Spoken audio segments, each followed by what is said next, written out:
ಸುಸೂತ್ರವಾಗಿ ಕರೆ ಕೊಡಿ ಇನ್ನು ಮಿಕ್ಕಿದ್ದು ಎಳಿತಾರೆ ಕೊಡಿ ಅವರು ಎಸ್ ಪಿ ಮೇಡಮ್ ಬೋರ್ಡು ಎಲ್ಲ ಸತ್ತಳಿ ಈ ಕಡೆ ನೋಡಿ ಆಯ್ತಾನ ಓಕೆ ಆಯ್ತಾ ಸುಮಾರು ಅಲ್ಲ ಮಣ್ಣು ತುಂಬಿಡ್ಲಿ ಮಣ್ಣು ಸರ್ ಮಣ್ಣು ತುಂಬಿಡ್ಲಿ ಎಲ್ಲ ನೀಟಾಗಿ ನೀರು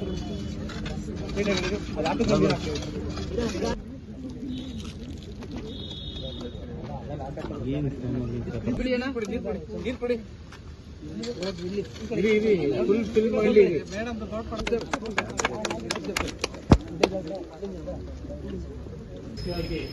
ನಮ್ಮ ಕರ್ನಾಟಕದಲ್ಲಿ ನಡೆಸ್ಕೊಂಡು ಬರ್ತಾ ಇದ್ದೀವಿ.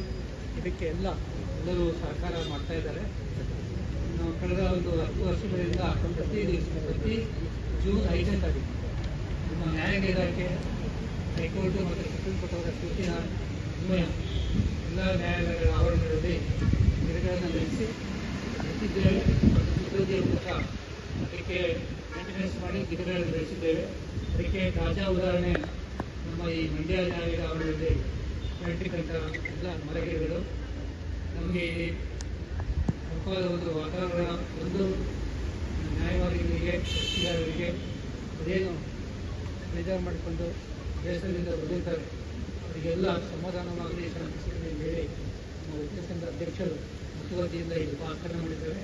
ಅದರಿಂದ ಇವತ್ತಿನ ದಿವಸ ಅನೇಕ ಗಿಡಗಳನ್ನು ನೆಟ್ಟಿದ್ದೇವೆ, ಇನ್ನೂ ನೆಡ್ತಾ ಇದ್ದೀವಿ. ಎಲ್ಲವುಗಳನ್ನು ಬೆಳೆಸಿ ಪೋಷಣೆ ಮಾಡಿ ಒಂದು ಪರಿಸರಕ್ಕೆ ಅದೇ ರೀತಿಯ ಪರಿಸರ ನಿರ್ವಹಿಸೋಣ ಮತ್ತು ಪರಿಸರ ಸಮತೋಲನ ನಡೆಸಲು ಎಲ್ಲರೂ ಶ್ರಮಿಸೋಣ ಅಂತ ಹೇಳಿ ದುರಾಸನೆಗಳ್ಳ ಎಂಬ ಮಹಾತ್ಮ ಗಾಂಧೀಜಿಯವರ ಸಾಲುಗಳನ್ನು ಉದ್ಗರಿಸುತ್ತಾ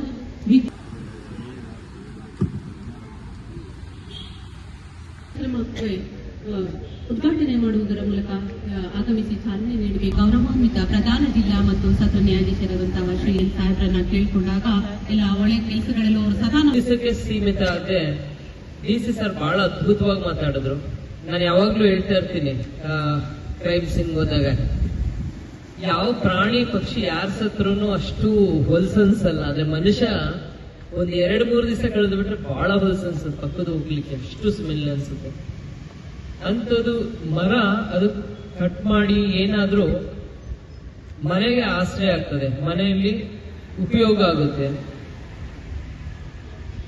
ನಾವು ಹೆಂಗೆ ಮಕ್ಕಳಿಗೆ ನಾವು ಹೇಳ್ಕೊಡ್ತೀವಿ, ಅದು ಮಕ್ಕಳಿಗೆ ನಾವು ಫ್ಯೂಚರ್ ಯೋಚನೆ ಮಾಡ್ತೀವಿ, ಫ್ಯೂಚರ್ ಯೋಚನೆ ಮಾಡಿ ಎಜುಕೇಶನ್ ಕೊಡ್ತೀವಿ, ಫ್ಯೂಚರ್ ಯೋಚನೆ ಮಾಡಿ ಆಸ್ತಿಗಳನ್ನ ಮಾಡ್ತಾರೆ. ಆದ್ರೆ ನಾವು ಫ್ಯೂಚರ್ ಯೋಚನೆ ಮಾಡಿ ಮಕ್ಕಳಿಗೆ ಮರವನ್ನು ಬೆಳೆಸೋದು, ಗಿಡವನ್ನ ನೆಡುವಂತ ಒಂದು ಕಾರ್ಯಕ್ರಮ ಮಾಡಬೇಕು. ಮತ್ತೆ ಈ ದಿವಸಕ್ಕೆ ಒಂದ್ ದಿವಸ ಸೀಮಿತ ಆಗದೆ ಪ್ರತಿ ದಿವಸನೂ ಮಕ್ಕಳಲ್ಲಿ, ಅದರಲ್ಲೂ ಶಾಶ್ವತವಾಗಿ ಮಕ್ಕಳಲ್ಲಿ ಈ ಒಂದು ಅರಿವನ್ನು ಮೂಡಿಸಬೇಕು. ಆಕ್ಚುಲಿ ಇಂಥ ಒಂದು ಕಾರ್ಯಕ್ರಮಕ್ಕೆ ಶಾಲಾ ಮಕ್ಕಳನ್ನು ಸಹ ಇನ್ವಾಲ್ವ್ ಮಾಡಿಕೊಂಡ್ರೆ ತುಂಬಾ ಒಳ್ಳೇದನ್ಸುತ್ತೆ. ಮತ್ತು ಪಠ್ಯ ಪುಸ್ತಕದಲ್ಲಿ ಅದಕ್ಕೆ ಏನ್ ಇಂಪಾರ್ಟೆನ್ಸ್ ಇದೆ ಒಂದು ಪ್ರಕೃತಿಗೆ ಅದನ್ನು ಅರಿವು ಮೂಡಿಸುವಂಥದ್ದು ಮತ್ತು ಪ್ಲಾಸ್ಟಿಕ್ ಬಳಕೆಯನ್ನ ನಿಷೇಧ ಮಾಡುವಂಥದ್ದು.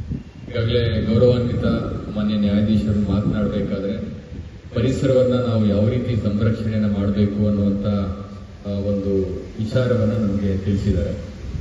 ಜೂನ್ 5ನೇ ತಾರೀಕು ಅಂತ ಹೇಳಿದ್ರೆ ಪರಿಸರ ಸಂರಕ್ಷಣಾ ದಿನ, ಪರಿಸರ ದಿನಾಚರಣೆಯನ್ನು ನಾವು ಆಚರಣೆ ಮಾಡ್ತೇವೆ, ಗಿಡ ನೆಡ್ತೇವೆ, ಭಾಷಣ ಮಾಡ್ತೇವೆ. ಎಲ್ಲೋ ಒಂದ್ ಕಡೆ ವ್ಯವಸ್ಥೆ ನಾವೆಲ್ಲರೂ ಕೂಡ ಬಹುಶಃ ನಾನು ಜೂನ್ 5ನೇ ತಾರೀಕನ್ನ ನಾವೆಲ್ಲರೂ ಕೂಡ ಆತ್ಮಾವಲೋಕನ ಮಾಡಿಕೊಳ್ಬೇಕಾಗಿರ್ತಕ್ಕಂಥ ದಿನ ಅಂದ್ರೂ ಕೂಡ ತಪ್ಪಾಗ್ಲಿಕ್ಕಿಲ್ಲ. ಯಾಕೆ ಅಂತ ಹೇಳಿದ್ರೆ ನಮ್ಮ ನಂತರ ನಮ್ಮ ಮುಂದಿನ ಪೀಳಿಗೆ 50 ವರ್ಷಗಳ ನಂತರ ಅಥವಾ 75 ವರ್ಷಗಳ ನಂತರ ನಮ್ಮ ಪೀಳಿಗೆಗೆ ನಮ್ಮ ಪರಿಸರ ಯಾವ ನೆಲೆಗಟ್ಟಿನಲ್ಲಿ ನಿಲ್ಲುತ್ತೆ, ಅವರಿಗೆ ಆಶ್ರಯ ತಾಣವಾಗಿರುತ್ತೆ ಅನ್ನೋದನ್ನ ನಾವೆಲ್ಲರೂ ಕೂಡ ಪ್ರಶ್ನೆ ಮಾಡಿಕೊಳ್ಳುವುದರ ಮೂಲಕ ಪ್ರತಿ ಮನೆಯಲ್ಲೂ ಕೂಡ ಪರಿಸರ ಸಂರಕ್ಷಣೆ, ಪರಿಸರ ಜಾಗೃತಿಗಳು ಉಂಟಾಗಬೇಕು. ನಾವು ಮನುಷ್ಯನಾಗಿ ಹುಟ್ಟಿದ ಮೇಲೆ ಎಲ್ಲ ಋಣವನ್ನೂ ತೀರಿಸ್ತೇವೆ ಅಂತ ಹೇಳ್ತೇವೆ. ತಾಯಿ ಋಣ, ತಂದೆ ಋಣ, ಗುರು ಋಣ, ಎಲ್ಲ ಋಣಗಳನ್ನು ತೀರಿಸ್ತೇವೆ. ಆದರೆ ಪ್ರಕೃತಿಯ ಋಣವನ್ನ ಯಾರೂ ಕೂಡ ತೀರಿಸ್ಲಿಕ್ಕೆ ಸಾಧ್ಯ ಇಲ್ಲ. ಆದ್ರೆ ನಾವೇನಾದ್ರೂ ಕೂಡ ಹುಟ್ಟಿದ್ದಕ್ಕೆ ಏನಾದ್ರೂ ಋಣವನ್ನ ತೀರಿಸ್ತೇವೆ ಅನ್ನೋದಾದ್ರೆ ತಾಯಿ ಋಣ ಎಷ್ಟು ಮುಖ್ಯನೋ, ತಂದೆಯ ಋಣ ಎಷ್ಟು ಮುಖ್ಯನೋ, ಪ್ರಕೃತಿಯ ಋಣವೂ ಕೂಡ ಅಷ್ಟೇ ಮುಖ್ಯ ಅಂತ ನಾನು ಭಾವಿಸ್ಕೊಳ್ತೇನೆ. ಹಾಗಾಗಿ ನಮ್ಮ ಮಕ್ಕಳಿಗೆ ವಿಶೇಷವಾಗಿ ಈ ಪ್ರಕೃತಿಯ ಪ್ರೇಮದ ಬೀಜವನ್ನ ನಾವು ಬಿತ್ತಿಲ್ಲ ಅಂದ್ರೆ ಪರಿಸರ ಒಂದು ದೊಡ್ಡದಾಗಿ ಬೆಳಲಿಕ್ಕೆ ಸಾಧ್ಯ ಇಲ್ಲ. ಅದು ಯಾರಿಂದ ಸಾಧ್ಯ ಅಂದ್ರೆ ದೊಡ್ಡವರನ್ನ ಬದಲಾವಣೆ ಮಾಡಲಿಕ್ಕೆ ಯಾರಿಂದಲೂ ಸಾಧ್ಯ ಇಲ್ಲ. ಯಾಕೆಂದ್ರೆ ಎಲ್ಲರೂ ಕೂಡ ದೊಡ್ಡವರಾಗಿರ್ತಕ್ಕಂಥವ್ರು ವಿದ್ಯಾವಂತರಾಗರು ನಾವು ದೊಡ್ಡವರಾಗಿರ್ತೇವೆ ಅಂತ ಅಹಂನಲ್ಲಿ ಇರ್ತಾರೆ ಬಿಟ್ರೆ ದೊಡ್ಡವರನ್ನ ಬದಲಾಯಿಸಲಿಕ್ಕೆ ಸಾಧ್ಯ ಇಲ್ಲ. ಆದರೆ ಮಕ್ಕಳನ್ನ ಬದಲಾಯಿಸಬಹುದು. ಪ್ರತಿ ಮನೆಯಲ್ಲೂ ಕೂಡ ಮತ್ತೆ ಪ್ರತಿ ಶಾಲೆಗಳಲ್ಲೂ ಕೂಡ ಪ್ರತಿ ಮಕ್ಕಳಿಗೆ ನಾವು ಪರಿಸರದ ಬಗ್ಗೆ ಅಪಾರವಾದಂತಹ ಪ್ರೀತಿಯನ್ನ, ಒಂದು ಪ್ರಕೃತಿ ಪ್ರೇಮವನ್ನ, ಆ ಬೀಜವನ್ನ ಮಕ್ಕಳಿಗೆ ಬಿತ್ತುವ ಕೆಲಸವನ್ನ ಎಲ್ಲರೂ ಮಾಡೋಣ ಅಂತ ಹೇಳ್ತಾ ಇವತ್ತು ಮರವನ್ನ ನಟ್ಟಿದ್ದೇವೆ. ವಿಶೇಷವಾಗಿ ನಮ್ಮ ಮಾನ್ಯ ಜಿಲ್ಲಾ ಸತ್ರ ನ್ಯಾಯಾಧೀಶರ ಒಂದು ಆಸಕ್ತಿಯಿಂದ ಮತ್ತೆ ಸತ್ಯಾನಂದ್ ಅವರ ಒಂದು ಇಚ್ಛಾಶಕ್ತಿಯಿಂದ ಇವತ್ತು ಈ ಒಂದು ಪಾರ್ಕ್ ನಾವು ಮೊನ್ನೆ ಕೂಡ ಉದ್ಘಾಟನೆ ಮಾಡಿದ್ವಿ. ಸೊ ಹಾಗಾಗಿ ನಮ್ಮ ನಗರಸಭೆಯಿಂದ ಅನುದಾನವನ್ನು ಕೊಡುವ ಮೂಲಕ ಈ ಒಂದು ಕೆಲಸವನ್ನ ಮಾಡಿದ್ದೇವೆ. ಹಾಗಾಗಿ ಇದಕ್ಕೆ ವಿಶೇಷವಾಗಿ ಸತ್ಯಾನಂದ್ ಅವರು ಬಹಳಷ್ಟು ಕಾಳಜಿಯನ್ನು ವಹಿಸಿ ನಮ್ಮ ಕಚೇರಿಗೆ 16 ಬಾರಿ ಬಂದು ಇದು ಆಗ್ಲೇಬೇಕು ಸರ್ ಅಂತ ಹೇಳಿ ಬಹಳಷ್ಟು ಕಾಳಜಿಯನ್ನು ತೋರಿಸಿದ್ದಾರೆ. ಅವರಿಗೆ ಮತ್ತೆ ಜಿಲ್ಲಾ ನ್ಯಾಯಾಧೀಶರಿಗೆ ನಾನು ಲಕ್ಷಾಂತರ ಕೋಟ್ಯಾಂತರ ಜೀವಿಗಳು ಜೀವಿಸ್ತಾ ಇರ್ತಕ್ಕಂಥ ಈ ಭೂಮಂಡಲದಲ್ಲಿ ಪ್ರಕೃತಿ ಎಲ್ಲದಕ್ಕೂ ಕೂಡ ಉಸಿರಾಗಿ ಇವತ್ತು ಇರ್ತಕ್ಕಂಥದ್ದು. ಆ ಪ್ರಕೃತಿಯನ್ನ ಕಾಪಾಡ್ತಕ್ಕಂಥದ್ದು ನಿಮ್ಮೆಲ್ಲರ ಕರ್ತವ್ಯ. ಆ ಪ್ರಕೃತಿಯನ್ನ ಕಾಪಾಡಿದ್ರೆ ನಾವುಗಳು ಎಲ್ಲರೂ ಕೂಡ ನಿರ್ಭೀತಿಯಿಂದ ಮತ್ತು ಆರೋಗ್ಯವಂತರಾಗಿ ಬಾಳ್ಲಿಕ್ಕೆ ಸಾಧ್ಯ. ನೀವೆಲ್ಲ ನೋಡಿದ್ದೀರಿ 2020-21 ಕೋವಿಡ್ ಬಂದಂತ ಸಂದರ್ಭದಲ್ಲಿ ಪರಿಸರದ ಪ್ರಭಾವ ಎಷ್ಟಿತ್ತು ಅಂತಕ್ಕಂಥದ್ದು ನಾವು ನೀವೆಲ್ಲ ಅರ್ಕೋಬೇಕು.